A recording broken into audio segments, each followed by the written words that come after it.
تعالیٰ نے ہمیں جو تبلیغی کام عطا فرمایا اور اس میں جو ہمیں 6 نمبر ملے ہیں، ہر نمبر بہت طاقتور نمبر ہے. ہر نمبر، مثلا پہلا نمبر ہے لا الہ الا اللہ محمد الرسول اللہ. اب اس میں اگر ہتھیاروں کا یقین ہمارے دل میں ہے تو جس کے پاس زیادہ ہتھیار ہوں گے اس کو اللہ ہمارے پہ مسلط کرے گا. اگر مال پر ہمارا یقین ہے تو جس کے پاس مال زیادہ ہے اللہ اس کو ہمارے اوپر مسلط کرے گا. اور اگر ہم اپنے دل سے ہتھیاروں کا یقین بھی نکال دیں اور ہم مال کا یقین بھی نکال دیں تو اللہ تعالیٰ تمام ہتھیار والوں کے اوپر اور تمام مال والوں کے اوپر اس امت کو لے کر آئے گا. یعنی یہ پہلا نمبر کوئی معمولی نہیں ہے کہ بھئی ایمان بنے نہ بنے، نہیں، بنے تو فائدہ بہت اور نہ بنے تو نقصان بھی اس کا بہت. اور نماز کے بارے میں فرماتے تھے کہ جس دن مسلمان 50% نمازی ہو گئے اس دن مسلمانوں کا زوال رک جائے گا اور غیروں کا عروج رک جائے گا.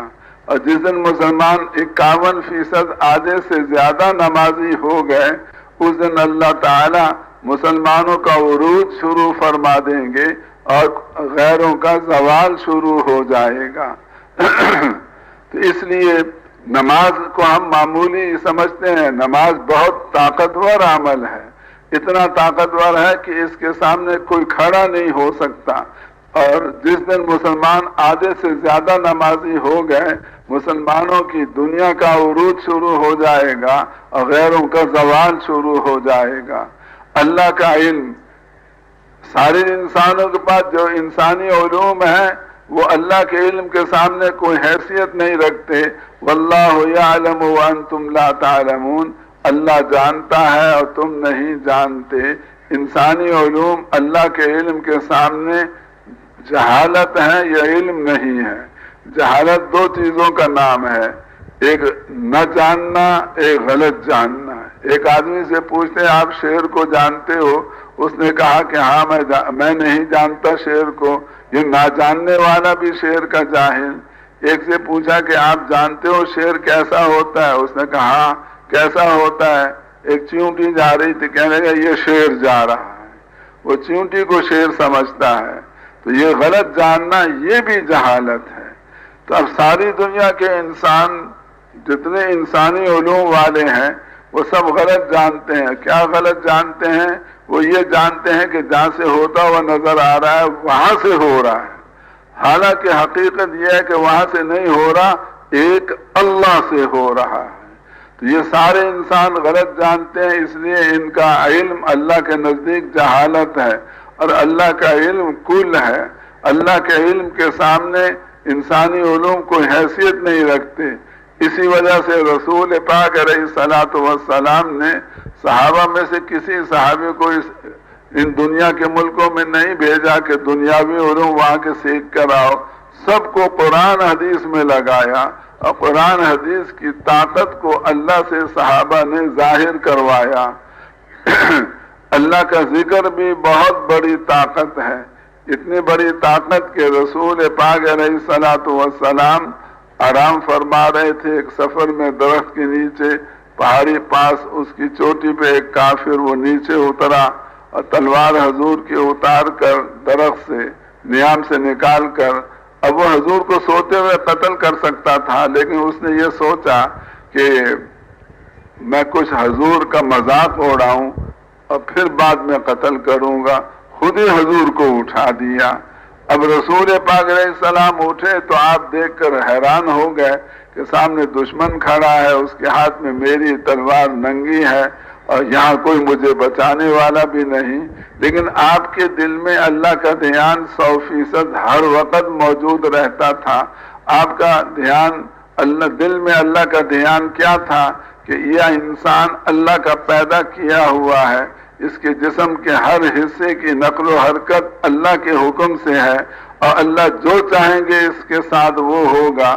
اس لیے اس نے اگر راہ مذاق پوچھا اے محمد آپ کو مجھ سے کون بچائے گا؟ آپ نے فرمایا اللہ.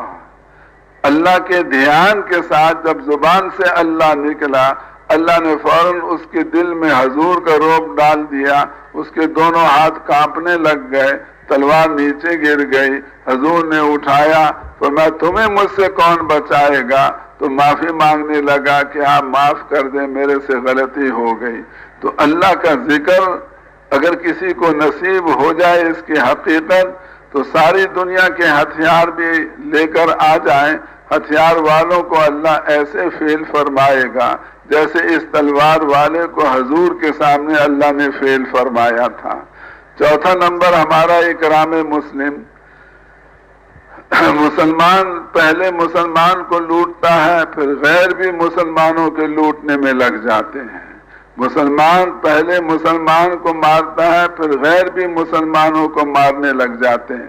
اگر مسلمان کسی مسلمان پر کوئی زیادتی نہ کریں اور کسی مسلمان کو کوئی تکلیف نہ پہنچائیں اور اکرام مسلم قائم ہو جائے تو اذلۃ علی المؤمنین عزۃ علی الکافرین، ایمان والوں کے آگے جو ذلیل ہو جائیں گے انہیں اللہ تعالیٰ غیروں کے اوپر عزت عطا فرمائیں گے۔ تو اکرام مسلم ایسا نہیں ہے کہ ہم اکرام کر لیں تو ٹھیک ہے، نہ کریں تو ٹھیک نہیں، نہ کریں تو نقصان عظیم ہے اس امت کا، اور کریں تو ان کا فائدہ بھی بے شمار۔ پھر اسی طرح سے تصحیح نیت، اخلاص، اگر اس کام میں کوئی 100 روپے والا آیا، ہم نے اس کے 100 سے کوئی فائدہ نہ اٹھایا، اس کو ہم نے تبلیغ میں چلایا اور آگے دین کی محنت میں بڑھایا، اللہ 1000 والے کو بھیجیں گے، اس کو اگر ہم تبلیغ میں چلاتے رہے، اس کے 1000 سے ہم نے کوئی فائدہ نہ اٹھایا، اللہ 1,00,000 والے کو بھیجیں گے، 1,00,000 والے کے 1,00,000 سے ہم کوئی فائدہ نہ اٹھائیں اور ہم اس کو تبلیغ میں فائدہ پہنچائیں، اللہ کروڑ والے، یعنی ایک دن ایسا بھی آئے گا کہ سب سے بڑا مالدار ہمارے پاس آیا کھڑا ہوگا جب تک ہم اخلاص کے ساتھ اس کام میں چلتے رہے۔ اور جہاں ہم نے آنے والوں کی دنیا سے فائدہ اٹھانا شروع کر دیا، اوپر والوں کو بھیجنا اللہ تعالیٰ روک دیں گے۔ اس لیے پانچواں نمبر بھی بہت اہم، بڑا ضروری، اگر یہ ہوگا تو ہمارے کام میں بے انتہا قوت ہوگی اور بہت ترقی ہوگی۔ اور چھٹا نمبر دعوت و تبلیغ، اب اس میں غیروں کا حق ہے ہمارے اوپر کہ ہم جا کر ان کو دعوت دیں، کیونکہ اللہ نے اس امت کو نبیوں کی طرح سے مبعوث فرمایا ہے اور اس کا اللہ نے ذمہ لگایا ہے کہ سارے انسانوں کے پاس جاؤ اور جا کر ان کو دعوت دو۔ اب امت نے دعوت کا کام چھوڑ دیا، اس وجہ سے امت آج غیروں کا حق ادا کرنے والی نہ رہی، اور جو حق ادا نہیں کرتا وہ ظالم اور دوسرا مظلوم۔ اب جب ظالم مسلمان دعوت نہیں دیتا تو اللہ تعالیٰ کے نزدیک غیر جتنے ہیں وہ سارے مظلوم ہیں، ان کا حق مسلمانوں نے ادا نہیں کیا، اس لیے کوئی بات ہوگی تو اللہ کی مدد غیروں کے ساتھ ہوگی، اپنوں کے ساتھ نہیں ہوگی۔ اور جس دن مسلمان جا کر ان تمام انسانوں کو دعوت دیں گے، اس دن اللہ تعالیٰ کے ہاں مسلمان ظالم ہونے سے نکل جائیں گے اور اللہ کی غیبی مدد مسلمانوں کو غیروں کے مقابلے میں میسر آئے گی۔